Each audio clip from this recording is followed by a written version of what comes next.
जबकि 42 पद में मैंने 38 पद डाली थी।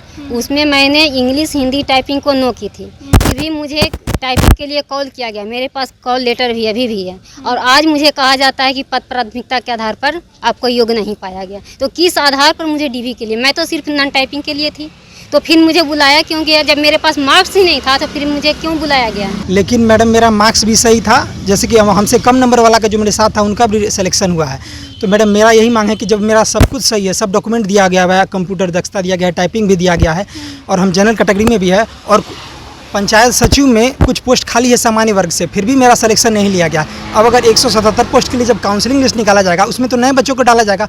मेरा ज़्यादा मार्क्स होते हुए भी हम छटा गए मैडम। अभी मैं बीएसएससी कार्यालय पहुंच गई हूं, और यहाँ पर मैं जो आपको दिखाना चाहूँगी कि किस तरह से अभी भी अभ्यर्थी 2014 की जो वैकेंसी आई थी बीएसएससी का, और हालांकि उसकी रिज़ल्ट तो जारी कर दिए गए हैं, लेकिन रिज़ल्ट में भी बहुत सारी त्रुटियाँ हैं। उसके बाद जो एप्लीकेशन में था, उसके बाद किन लोगों को लिया गया है, किन लोगों को आउट कर दिया गया है, उसके लिए अभी भी यहाँ पे भीड़ लगी हुई है। थोड़ा आप देखिए इधर कि कैसे यहाँ पे वही बीएसएससी के 2014 वाले सारे यहाँ पे लोग हैं, अभी भी फॉर्म भर रहे हैं।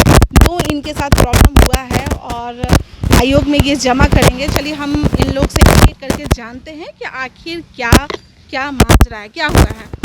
मुझे मैडम पद प्राथमिकता के आधार पर मुझे बाहर किया गया है, जबकि 42 पद में मैंने 38 पद डाली थी। उसमें मैंने इंग्लिश हिंदी टाइपिंग को नो की थी, फिर भी मुझे टाइपिंग के लिए कॉल किया गया। मेरे पास कॉल लेटर भी अभी भी है, और आज मुझे कहा जाता है कि पद प्राथमिकता के आधार पर आपको योग्य नहीं पाया गया। तो किस आधार पर मुझे डीवी के लिए? मैं तो सिर्फ नॉन टाइपिंग के लिए थी, तो फिर मुझे बुलाया क्यों गया? जब मेरे पास मार्क्स ही नहीं था तो फिर मुझे क्यों बुलाया गया? नहीं बुलाना चाहिए था। डॉक्यूमेंट वेरिफिकेशन में मेरी गलती तो नहीं है, आपने तो योग्य बता दिए। आज आयोग अभी यहाँ पे आके आप फॉर्म ये जमा कर रही हैं? जी, एप्लीकेशन में डाली हूँ।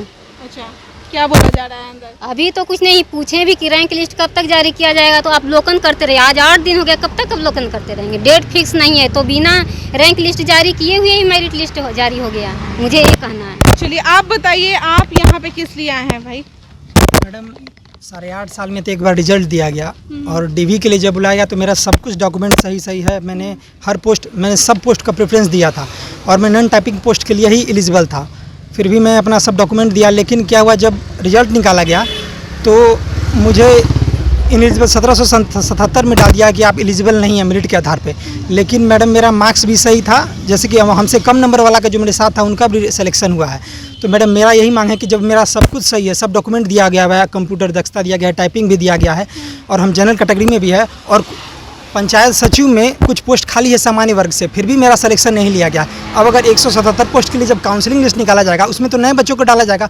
मेरा ज़्यादा मार्क्स होते हुए भी हम छटा गए मैडम, और जब नया लिस्ट में मेरा नाम नहीं होगा तो मेरा आयोग से निवेदन है, सचिव सर के मेरा करबद्ध निवेदन है कि कृपया करके संशोधित रिजल्ट जारी किया जाए, और हम लोग के साथ जो अन्याय हुआ है उसको सर देखा जाए। सर मतलब 8 साल के बाद ये निकला है, फिर भी अभी भी वही हाल है। और सर अभी भी हम लोग जब जाते हैं तो प्रॉपर रिस्पांस नहीं दिया जा रहा है। सर से हम निवेदन करते हैं कि सर हम लोग के पास अब कोई चारा नहीं है, हम लोग का उम्र खत्म हो चुका है, अब हम लोग कोई एग्ज़ाम देने के लायक नहीं बचे इस एग्ज़ाम के चलते। तो आप मीडिया लोगों के माध्यम से मैं निवेदन है सबके कि हम लोग के पे अच्छी तरह से देखा जाए। सर बीएसएससी के समय मैं एक चीज़ और बताना चाहूँगी कि एक डिप्लोमा वाले जो हैं उनके साथ भी एक प्रॉब्लम हो रही है कि कहा जा रहा था कि इंटर और समकक्ष डिप्लोमा वाले मतलब भर सकते हैं, लेकिन अब हालत ये हुआ है उनका कि अब रिजल्ट आने के बाद डिप्लोमा वाले को आउट कर दिया गया है। पूरा माजरा हम इन्हीं लोगों से जानते हैं, क्या हुआ है ये आप ही को पता है। मैडम जब फॉर्म भरा गया था तो उसमें लिखा गया था कि योग्यता इंटर एवं समकक्ष, और जब डिप्लोमा है वो इंटर के समकक्ष आता है, और बहुत लोग डिप्लोमा के डिग्री पे ग्रेजुएशन का भी एग्जाम दे चुके हैं। तो मैडम जब आयोग ने जब संशोधित रिजल्ट जारी किया उसमें 28 लोग ऐसे हैं जिनका डिप्लोमा है और उनको निकाल दिया गया, जबकि उनका डीवी भी कराया गया था। तो अब आयोग को यह जवाब देना चाहिए कि उनको किस आधार पर बाहर किया गया है। या तो वो डिप्लोमा को मानिए कि बिहार सरकार इंटर के समकक्ष नहीं मानती है, तो उस हिसाब से आप आयोग को रिटर्न में देना चाहिए कि हाँ पहले ही निकालता कि हम इंटरमीडिएट डिप्लोमा वाले को हम इंटर के समकक्ष नहीं मानते हैं। तो बाद में इन लोगों को 8 साल परेशान करने के बाद इस तरह रिजल्ट देने का क्या तुक है मैडम? मतलब 8 साल इंतजार किया गया और अब बाहर हो गए। अब वो लोग क्या करेंगे? अब उनका कोई जाने का उपाय नहीं है कहीं। सुना ही कि किस तरह से यह आयोग की लापरवाही हो रही है। 2014 की वैकेंसी है और अभी तक बीएसएससी के जितने भी अभ्यर्थी हैं अभी तक इनके रिजल्ट आने के बाद ये संतुष्ट नहीं है। अभी तक इन्हें आयोग के चक्कर काटने ही पड़ रहे हैं। 8 साल तक इंतजार करने के बाद भी रिजल्ट जो दिया गया है उसमें भी कुछ त्रुटियां मिल रही है और उसके वजह से ये आयोग के पास लगातार आ रहे हैं। चलिए फिलहाल के लिए आप लाइव बिहार में बने रहें, इतना ही। और भी इनकी जो भी बीएसएससी की समस्या है हम आप तक अपडेट करेंगे और पहले भी बीएसएससी की जो भी समस्या थी हम आप तक अपडेट करते ही आ रहे हैं। चलिए बने रहें लाइव बिहार के साथ। धन्यवाद। लाइव बिहार यूट्यूब पर सब्सक्राइब और फेसबुक पर लाइक जरूर करें।